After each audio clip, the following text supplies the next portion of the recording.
Sebelumnya kamu telah mengenal dan berlatih bagaimana melakukan permainan engklek. Ayo kita mengenal dan berlatih permainan tersebut lebih lanjut. Permainan tradisional merupakan salah satu bentuk keragaman budaya yang ada di Indonesia. Sebelumnya, kamu telah mengenal dan mempelajari permainan tradisional tersebut. Apakah kamu masih ingat cara memainkannya? Ceritakan apa yang kamu ketahui pada teman satu kelompok. Tahukah kamu, permainan tradisional engklek dapat dimainkan dengan beberapa cara yang berbeda. Permainan tradisional engklek dikenal juga dengan istilah angklek atau ingkling. Permainan engklek merupakan permainan berjalan atau melompat dengan menggunakan satu kaki pada bidang datar dengan peraturan yang disederhanakan dan disepakati oleh para pemainnya. Permainan tradisional ini memiliki banyak variasi tergantung kesepakatan yang memainkannya. Berdasarkan penelitian, ditemukan 43 jenis permainan engklek. Namanya pun berbeda-beda di tiap daerah. Istilah engklek yang biasa digunakan di daerah Jawa. Pola peta engklek ada 11 macam. Yang biasa digunakan di Jawa jenis engklek ebrek atau engklek gunungan. Bagaimana di tempat tinggalmu? Apakah kamu juga menemukan permainan sejenis engklek? Disebut apakah permainan engklek di lingkungan tempat tinggalmu? Sebelumnya, kamu juga telah belajar keterampilan dasar yang diperlukan dalam permainan engklek. Apa saja keterampilan dasar tersebut? Diskusikan secara berpasangan dan tuliskan hasilnya. Kelincahan dalam melompat, ketelitian agar tidak menginjak garis, dan kecerdasan saat memilih rumah. Salah satu alat yang digunakan dalam permainan engklek adalah gacu. Gacu tersebut dilemparkan ke kotak-kotak tertentu pada kotak-kotak yang terdapat pada pola sesuai aturan bermain. Pada permainan kali ini, kamu akan mempraktikkan memindahkan gacu dengan menendang. Perhatikan penjelasan dan peragaan dari guru. Selain itu, kamu akan bermain engklek dengan pola peta yang berbeda-beda. Sebelumnya, perhatikan pola peta engklek berikut. Pola pesawat, pola gunung, dan pola baling-baling. Nah, tulis pengalamanmu bermain engklek bersama teman-temanmu dengan menjawab pertanyaan berikut. 1. Keterampilan dasar apa saja yang kamu perlukan dalam bermain engklek? Jelaskan. Ada 3 gerak dasar yang diperlukan, yaitu kelincahan, ketelitian, dan kecerdasan. Kelincahan saat melompat, ketelitian agar tidak menginjak garis, kemudian kecerdasan saat memilih rumah atau kotak dalam permainan engklek. 2. Apakah kamu dapat melakukan keterampilan dasar tersebut dengan baik? Jelaskan. Iya, saya dapat melakukan keterampilan dasar tersebut, terutama soal kelincahan. Kelincahan saya saat melompat cukup baik. Kemudian kecerdasan saat memilih rumah atau kotak dalam permainan engklek. 3. Apa rencanamu untuk meningkatkan keterampilan tersebut di masa yang akan datang? Rencana saya adalah banyak berlatih keseimbangan, kejelian, kelincahan, dan melompat. 4. Sikap apa saja yang harus kamu tunjukkan ketika bermain engklek dengan teman yang berbeda-beda? Tidak bermain curang, saling menghargai, tidak membeda-bedakan teman, tidak saling bertengkar satu sama lain, dan tidak mengelompokkan suatu bagian. 5. Apakah dalam permainan engklek diperlukan kerjasama yang baik dari pemainnya? Jelaskan. Iya. Permainan engklek membutuhkan kerjasama semua pemain. Pemain harus bermain secara bergiliran. Selain itu, semua pemain harus mengawasi pemain lainnya, agar tidak terjatuh atau berbuat curang. 6. Apa yang terjadi jika tidak ada kerjasama yang baik antara pemain engklek? Akan terjatuh, cedera, dan terjadi permusuhan antar pemain engklek. Oleh sebab itu, dalam bermain engklek membutuhkan kerjasama yang baik. Dalam permainan ini, seorang pemain juga harus siap kalah dan menang, sehingga tidak terjadi pertengkaran. Nah, diskusikan jawabanmu dengan teman dalam kelompok. Tentunya kamu masih ingat cerita tentang sikap membantu bersama. Apakah kamu masih ingat gagasan pokok tentang cerita tersebut? Diskusikan hal tersebut secara berpasangan dengan temanmu. Sekarang, dengarkan gurumu membacakan kembali cerita tersebut. Buatlah ringkasan dari teks lisan tentang wedang jahe tersebut pada bagian berikut dengan menuliskan kembali terlebih dahulu gagasan pokok dan gagasan pendukung. Wedang jahe buatan ibu. Siang ini hujan turun deras sekali. Udin berjalan kaki pulang dari sekolah. Udin tidak membawa payung, sehingga tubuhnya basah kuyup. Sampai di rumah, Udin segera mengganti pakaiannya. Ibu memasakkan air hangat untuk membasuh badan. Setelah makan siang, Udin mulai merasa kurang sehat. Udin kedinginan. Ibu melihat Udin yang mulai terbaring lemas. Wah, besok ada ulangan matematika. Malam ini Udin harus belajar. Ibu tahu apa yang harus dilakukan agar Udin segera pulih. Ibu membuat wedang jahe untuk Udin. Wedang jahe artinya minuman yang terbuat dari jahe, yaitu minuman khas Jawa Tengah yang memberikan rasa hangat bagi tubuh. Bahan-bahan wedang jahe adalah jahe dan gula pasir atau gula merah.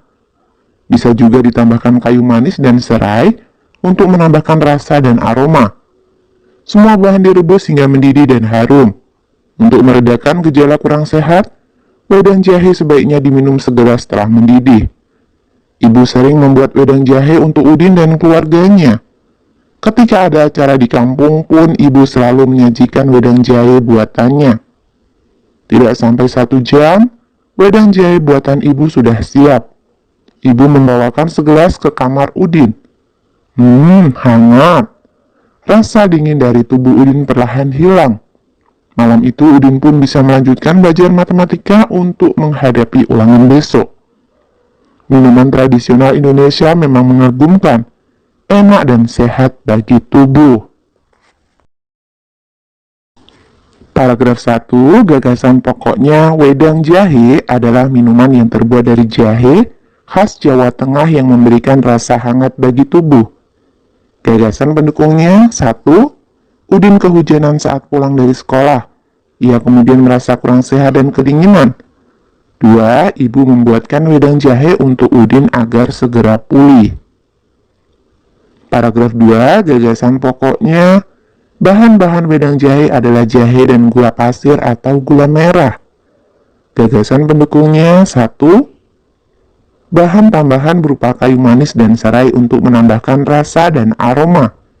2. Semua bahan direbus hingga mendidih dan harum. Untuk meredakan gejala kurang sehat, wedang jahe sebaiknya diminum segera setelah mendidih. Paragraf 3, gagasan pokoknya: wedang jahe buatan ibu sudah siap. Gagasan pendukungnya: 1. Udin meminum wedang jahe buatan ibu. 2. Rasa dingin dari tubuh Udin perlahan menghilang. 3. Udin bisa tetap belajar matematika untuk ulangan besok. Ringkasannya, Udin kehujanan saat pulang sekolah yang membuat tubuhnya basah kuyup. Udin merasa kurang sehat dan kedinginan. Udin terbaring lemas sehingga ibu membuatkan wedang jahe agar Udin segera pulih. Wedang jahe terbuat dari jahe dan gula pasir atau gula merah. Bisa juga dengan menambahkan kayu manis dan serai. Wedang jahe paling baik diminum segera setelah mendidih. Setelah Udin meminum wedang jahe buatan ibu, Udin merasa tubuhnya hangat dan rasa dingin perlahan menghilang, sehingga Udin bisa tetap belajar untuk menghadapi ulangan. Tuhan Yang Maha Esa menganugerahi kita keragaman, yaitu keragaman suku, agama, sosial, dan budaya, hingga makanan tradisional. Keragaman tersebut perlu kita hargai dan syukuri. 1. Bagaimana caramu bersyukur atas keberagaman yang ada? Jelaskan. Menghargai, melestarikan, dan menjaga apa yang diberikan Tuhan kepada kita. 2. Apa manfaat yang kamu peroleh dari keberagaman yang ada? Keberagaman yang ada bermanfaat untuk alat pemersatu bangsa dan menumbuhkan sikap nasionalisme. Nah, sekarang kita masuk evaluasi ya. 1. Ukur masing-masing sudut pada bangun berikut menggunakan busur. Catat hasilnya pada tabel. Gambar A, sudut A besarnya adalah 70 derajat.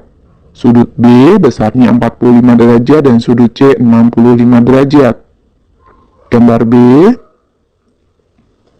sudut D besarnya adalah 110 derajat. Sudut E besarnya 23 derajat dan sudut F besarnya 47 derajat. Gambar C, sudut G besarnya 45 derajat.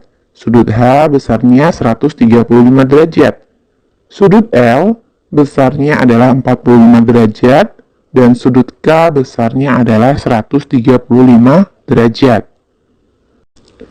Kemudian gambar D, sudut M besarnya adalah 115 derajat. Sudut N besarnya 65 derajat. Sudut P besarnya adalah 90 derajat dan sudut H besarnya juga 90 derajat. Nah, tentukan besar masing-masing sudut bangun berikut tanpa mengukur. Nah, gambar yang pertama ini adalah segitiga. Besar sudut C adalah 180 derajat dikurangi 80 derajat dikurangi 65 derajat sama dengan 35 derajat. Kemudian gambar yang kedua ini juga segitiga. Besar sudut C adalah 180 derajat dikurangi 110 derajat dikurangi 37 derajat. Hasilnya adalah 33 derajat. Atau kita juga bisa menggunakan rumus yang kita pelajari kemarin. 180 derajat dikurangi jumlah kedua sudut yang diketahui. Kemudian gambar yang ketiga adalah segi empat. Besar sudut C adalah 360 derajat dikurangi 70 derajat dikurangi 70 derajat dikurangi 115 derajat. Hasilnya adalah 105 derajat. Kemudian gambar yang keempat adalah segi empat. Besar sudut C adalah 360 derajat dikurangi 120 derajat dikurangi 86 derajat dikurangi 120 derajat. Hasilnya adalah 34 derajat. Atau kita juga bisa menggunakan rumus yang kita pelajari kemarin.